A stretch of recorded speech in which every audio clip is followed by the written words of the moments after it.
अस्सलाम वालेकुम। Second year chemistry chapter number 7 lecture number 2 है आज हमारा।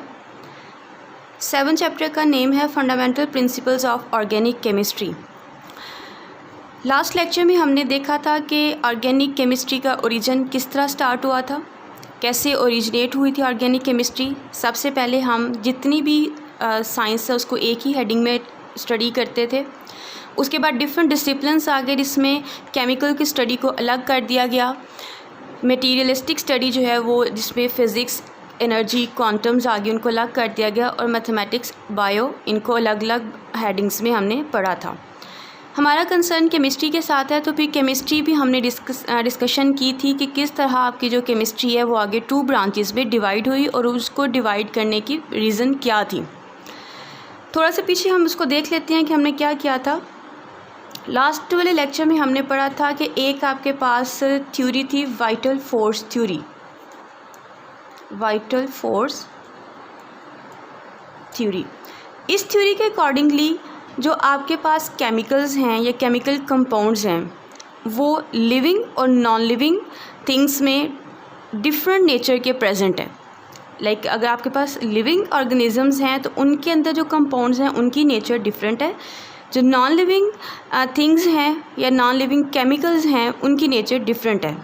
वो डिफरेंट किस वजह से आ रहा था? On the basis of the vital force theory. Vital force theory ये कह रही थी कि आपका जो कार्बन कंटेनिंग कंपाउंड्स हैं वो जैसे भी आपके बॉन्ड्स बनाएंगे 4 डिफरेंट एटम्स के साथ, क्योंकि कार्बन की वैलेंसी 4 होती है, इट्स अ टेट्रावेलेंट। तो हमने एग्जाम्पल कल डिस्कस की थी मीथेन की। मीथेन के एग्जाम्पल में हमने पढ़ा था कि कार्बन जो 4 डिफरेंट एटम्स के साथ कंबाइन हुआ है उसके दरमियान जो बॉन्डिंग फोर्सेस आ रही हैं, जिसको हमने ये लाइंस के साथ रिप्रेजेंट किया। मैं सर्कल करने लगी हूँ। ये जो सर्कल आपके पास लाइंस हैं, जो बॉन्डिंग्स हैं, ये स्पेशल टाइप्स की फोर्सेस के साथ बनी हुई हैं।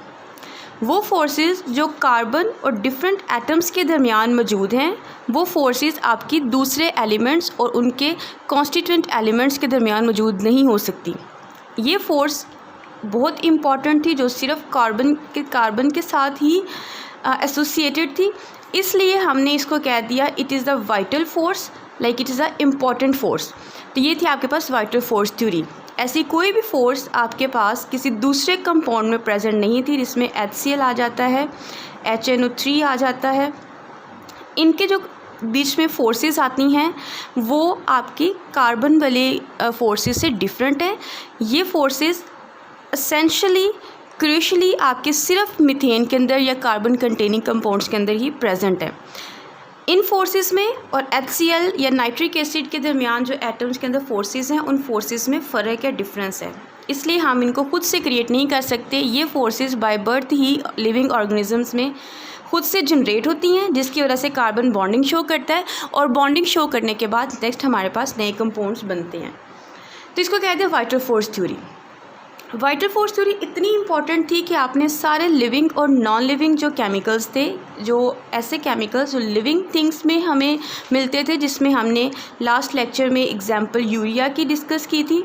सेकेंडली हमने प्रोटीन्स को डिस्कस किया था क्योंकि दोनों आपकी लिविंग ऑर्गेनिजम्स में प्रेजेंट है। यूरिया जो है वो हमारा होता है यूरिन के अंदर, और प्रोटीन आपको पता है कि हमारी पूरी बॉडी के अंदर प्रेजेंट है।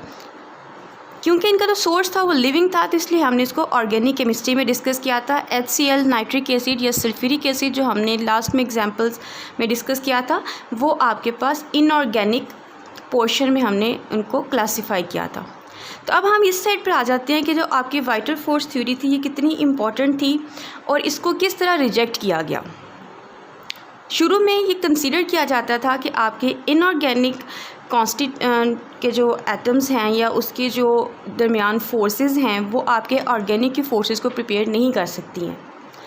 लेकिन जैसे जैसे क्योंकि हर ज़माने के साथ हमारे पास एडवांसमेंट आती हैं स्टडी में, तो उसके साथ साथ वक्त के साथ साथ हमारी जो थ्योरीज़ हैं उनके अंदर अमेंडेशंस करनी पड़ती हैं, उनके अंदर अमेंडमेंट्स आती हैं, तब्दीलियाँ आती हैं। तो in the beginning of the 19th century,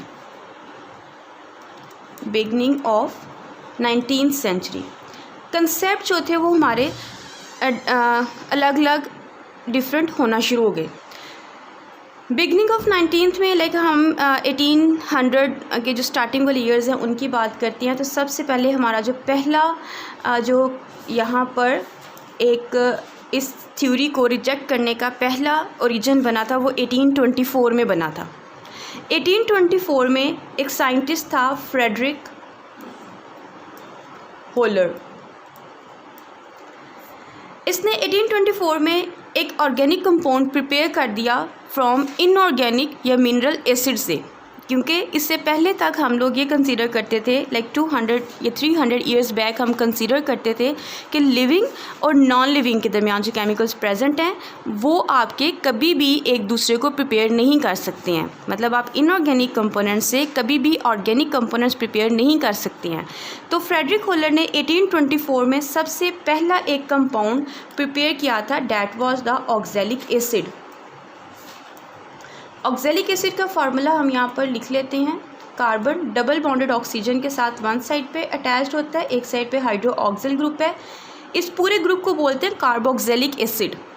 इसी तरह का जो कार्बोक्सिलिक है, दो कार्बोक्सिलिक जब आपस में कनेक्टेड होते हैं तो it forms the oxalic acid. ये ऑक्सैलिक एसिड फ्रेडरिक होलर ने 1824 में मिनरल एसिड से प्रिपेयर किया था। लेकिन क्योंकि अक्सर हमारे ऐसे केमिकल्स या ऐसी थ्योरीज ओरिजिन हो जाती हैं, उनके ओरिजिनेट हो जाती हैं जो just heat and trial method से होती हैं, जिनके पीछे हम बना कुछ हो रहे होते हैं, तो कंसेप्ट हमारा कहीं से कहीं ले जाता है या कुछ चीज़ें एक्सीडेंटली प्रिपेयर हो जाती हैं केमिस्ट्री में, तो इसको इतना नोटिस नहीं किया गया था। लेकिन बहरहाल ये ओरिजिन हो गया था कि आपके जो इनऑर्गेनिक है वो ऑर्गेनिक प्रिपेयर कर सकती है। फिर कंसिस्टेंट वर्किंग के साथ 1828 में अगेन आपके फ्रेडरिक होलर ने ही एक और कंपाउंड प्रिपेयर कर दिया था। फ्रेडरिक होलर ने 1828 में दूसरा कंपाउंड प्रिपेयर कर दिया था, डैट वाज यूरिया। इस तरह 4 इयर्स के डिफरेंस से आपके 2 कंपाउंड्स इनऑर्गेनिक कंपाउंड से प्रिपेयर हो चुके थे। तो उनमें आपके पास 1824 में ऑक्सैलिक एसिड प्रिपेयर किया था, 1828 में यूरिया प्रिपेयर कर दिया था फ्रेडरिक होलर ने। उस वक़्त बहुत से साइंटिस्ट इस बात को मानने पर मजबूर हो गए थे कि inorganic compounds organic compounds synthesize कर सकती हैं but through a proper mechanism. तो यूरिया के केस में जो मैकेनिज़्म उसने हमें दिया, जिस तरह उसने यूरिया प्रिपेयर किया, तो वो कुछ इस तरह था कि यूरिया, जैसे मैंने आपको बताया कि ह्यूमन बॉडी में या ऑर्गेनिक जो ऑर्गेनिज़म्स हैं या जो लिविंग ऑर्गेनिज़म्स हैं उनमें यूरिया यूरिन से आता है। तो urea is purely organic compound, it is purely organic compound. ये ऑर्गेनिक कंपाउंड उसने प्रिपेयर किया था फ्रॉम इनऑर्गेनिक मटेरियल, और इनऑर्गेनिक मटेरियल हमारे पास कौन सा था? Ammonium cyanate. Ammonium cyanate. अगर इसका फार्मूला देखें अमोनियम साइनेट का, तो ये 2 रेडिकल्स से मिलके बना हुआ है। जो अमोनियम साइनेट है उसमें फर्स्ट आपके पास जो एक रेडिकल है that is the ammonium radical NH4+ के साथ आता है, और सेकंड जो रेडिकल है डैट इज़ द साइनेट, और जो साइनेट है डैट इज़ द CnO-1। ये 2 रेडिकल्स प्लस और माइनस साइन के साथ जब आपस में मिलते हैं तो एक आपके पास कंपाउंड बनता है that is the ammonium cyanate, और इसका कंप्लीट फार्मूला है NH4CnO। ये अमोनियम साइनेट जो था it was the inorganic compound. अब इसकी कुछ प्रॉपर्टीज़ ऐसी थी जिसकी वजह से आगे हमारे पास यूरिया प्रिपेयर हो गया, उसको हम इस तरह डिस्कस करेंगे। अगर हम इसको बहुत कीनली डीपली इसको डिस्कस करें तो एक्चुअली यूरिया जो है वो अमोनियम साइनेट से प्रिपेयर नहीं हुआ था। इसके पीछे बहुत ही बेसिक इनऑर्गेनिक कंपाउंड्स थे। वो कौन कौन से कंपाउंड थे?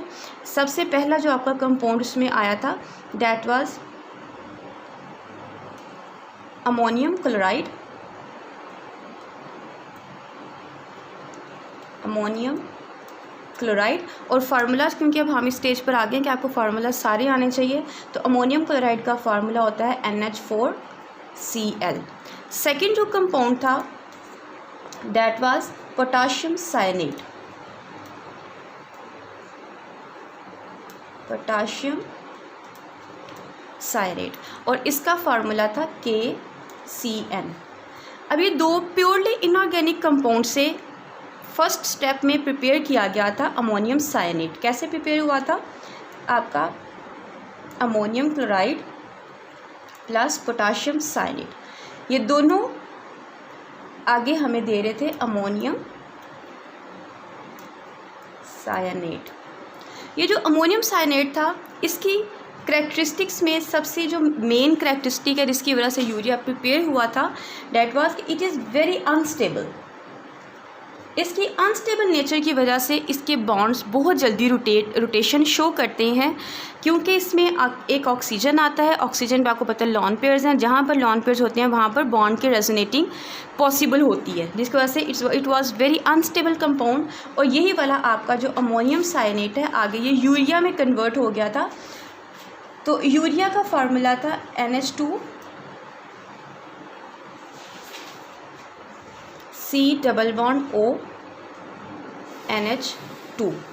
तो इस तरह उसने फ्रेडरिक होलर ने 1828 में from very pure inorganic compounds ammonium chloride and potassium cyanide he prepared ammonium cyanate compound. Ammonium cyanate was the unstable compound that was converted into the urea having the formula NH2 C+O and then NH2. It was the formula of the urea. तो इस तरह उसने urea prepare कर लिया। लेकिन अभी भी कुछ लोग ऐसे थे जो इसको मानने पे तैयार नहीं थे, एग्री नहीं थे। दो प्रिपरेशंस के बावजूद भी आप जो वाइटल फोर्स हुई थी इसको भी रिजेक्ट नहीं कर पा रहे थे। देन अगेन एक्सपेरिमेंट्स होते गए हैं, बार बार जब एक्सपेरिमेंट्स हुए हैं तो 1840 तक इतने ज़्यादा ऑर्गेनिक कंपाउंड जो थे वो हम इनऑर्गेनिक मटेरियल से प्रिपेयर कर चुके थे कि फिर हमारे जो साइंटिस्ट थे वो इस चीज़ को रिजेक्ट करने पर मजबूर हो गए थे कि कोई भी ऐसी वाइटल फोर्स नहीं है जो आपके सिर्फ ऑर्गेनिक कंपाउंड में प्रेजेंट है और वो इनऑर्गेनिक से हम प्रिपेयर नहीं कर सकते और इनऑर्गेनिक से हम नहीं ले सकते हैं। बहरहाल 1840 तक आपके और साइंटिस्ट थे जो इस वाइटल फोर्स थ्योरी को अभी भी एक्सेप्ट कर रहे थे, वो इसको रिजेक्ट करने पे विलिंग नहीं थे। उनमें जो सबसे पहला नाम आता है डैट वाज द पास्चर ऐसा साइंटिस्ट है जिसने 1840 तक भी इस वाइटल फोर्स थ्योरी को प्योरली एक्सेप्ट नहीं किया था। वो अगेन यही कह रहा था कि आप ऑर्गेनिक जो लिविंग थिंग्स में केमिकल्स हैं जो बाय बर्थ ही उनके अंदर प्रेजेंट है वो आप आर्टिफिशियली प्रिपेयर नहीं कर सकते। ये 1840 तक की बातें थी। देन 90s में जब हम आ गए हैं और अभी फ़िलहाल जब हम जिस इरा में रह रहे हैं उसमें बहुत सारे ऐसी प्रोटीन्स हम प्रिपेयर कर चुके हैं, बहुत सारी ऐसी जो है ना वो हम सिंथेटिक सप्लीमेंट्स प्रिपेयर कर चुके हैं जो ऑर्गेनिक नेचर की हैं, और वो तमाम ऑर्गेनिक नेचर की जो भी आपके पास चीज़ें आती हैं वो हमने इनऑर्गेनिक मटेरियल से ही प्रिपेयर की हुई है। तो इस तरह आपका जो ऑर्गेनिक था उसका ओरिजिन स्टार्ट हुआ था और उसके ओरिजिन पे जो आपकी वाइटल फोर्स थ्योरी थी इसको रिजेक्ट करने का बहुत ज़्यादा हाथ था, जो रिजेक्ट किया था फ्रेडरिक होलर ने 1828 में by the preparation of the urea. 1840 तक इसको टोटली एक्सेप्ट नहीं किया जा रहा था, लेकिन 1840 के बाद इतनी स्पीडली हमारे पास ऑर्गेनिक कंपाउंड्स प्रिपेयर हुए हैं कि फिर आपकी वाइटल फोर्स थ्योरी को टोटली रिजेक्ट कर दिया था।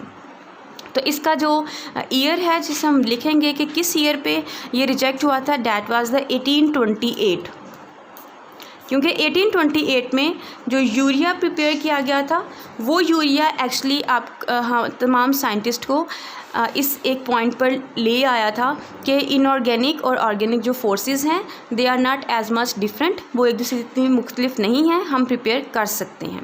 तो ये था आपका rejection of the vital force theory.